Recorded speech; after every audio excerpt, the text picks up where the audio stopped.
जो भी इनकी पार्टी में शामिल होगा वो तो दूध का धुला है, और जो इनकी पार्टी में से चाहे वो कोई भी हो वो दूसरी पार्टी में जाएगा तो वो बहुत बुरा है।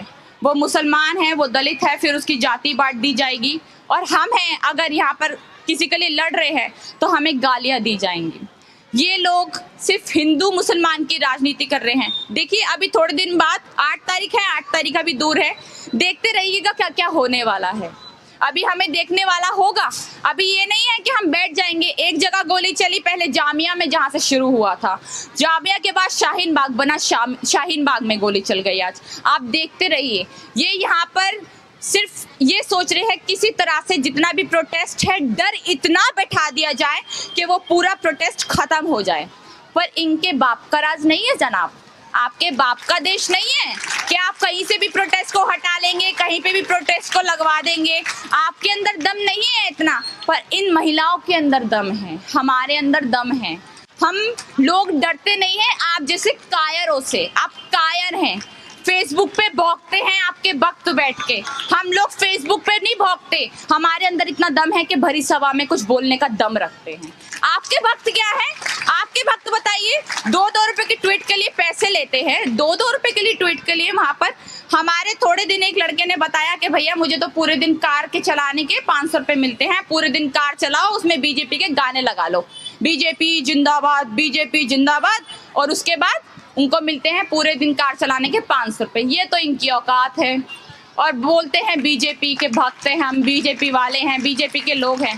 शर्म से डूब मरिए, शर्म आनी चाहिए। हमारे देश को खराब करने वाली बात है। और मेन बात, हमारे प्रधानमंत्री जी को अब तो शर्म आनी चाहिए। अब तो शर्मा जाओ थोड़ा सा, कितने बेशरम बन हो गए।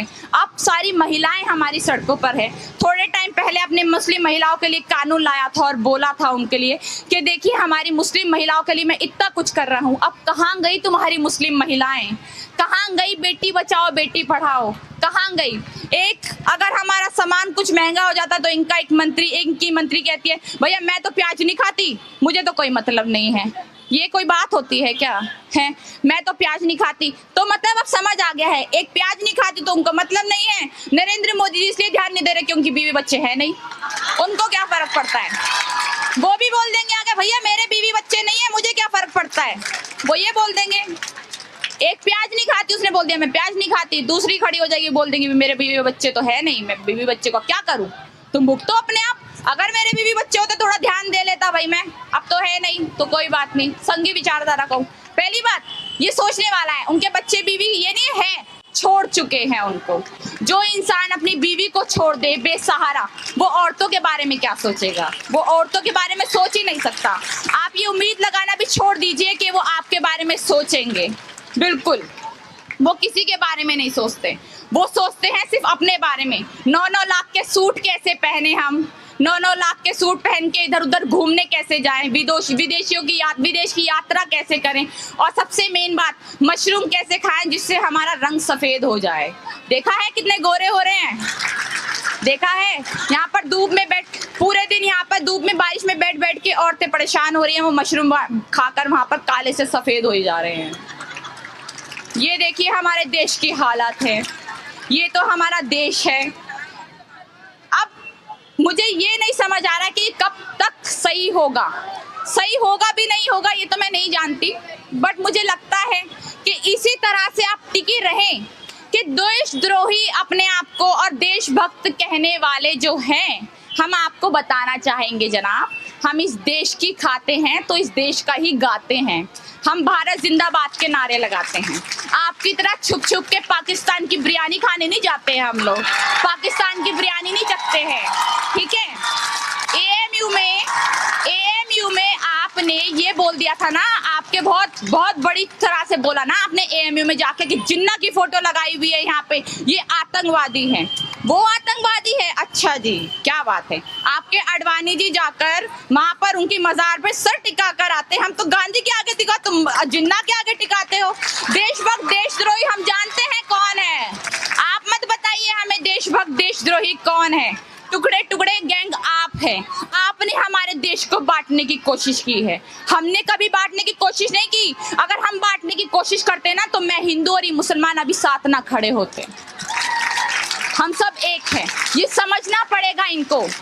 अभी थोड़ा सा भगवा खून है दिमाग में, तो शायद अभी थोड़ा सोच नहीं पा रहे हैं। जिस दिन लाल खून भरेगा तो शायद समझ आए, और वो कब भरेगा कब नहीं भरेगा वो मुझे समझ नहीं आता है। ये सरकार निठल्ली और निकम्मी हो चुकी है, कब ठीक होगी ये देखने वाला तो जरूर होगा। इसी सरकार के लिए राहत इंदौरी जी की थोड़ी सी लाइन है, उस लाइन को बोल के मैं अपनी बातें खत्म करना चाहूंगी कि अभी गनीमत है सब्र मेरा। देखिए, समझिएगा इन लाइनों को कि अभी गनीमत है सब्र मेरा, अभी लबालब भरा नहीं हूं मैं। अभी गनीमत है सब्र मेरा, अभी लबालब मरा नहीं हूं मैं।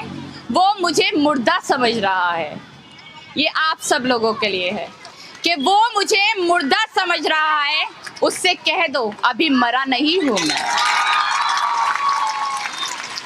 और ये इन हुक्मरानों के लिए है जो अपने आप को देश का बाप मान रहे हैं, पर उनकी औकात अब कुछ नहीं है। ये हम आपको दिखाने आए हैं कि वो कह रहा है, ये हम सब देशवासियों के लिए है, एक किसी कम्युनिटी के लिए नहीं है, कि वो कह रहा है कुछ दिनों में मिटाकर रख दूंगा नस्लें तेरी।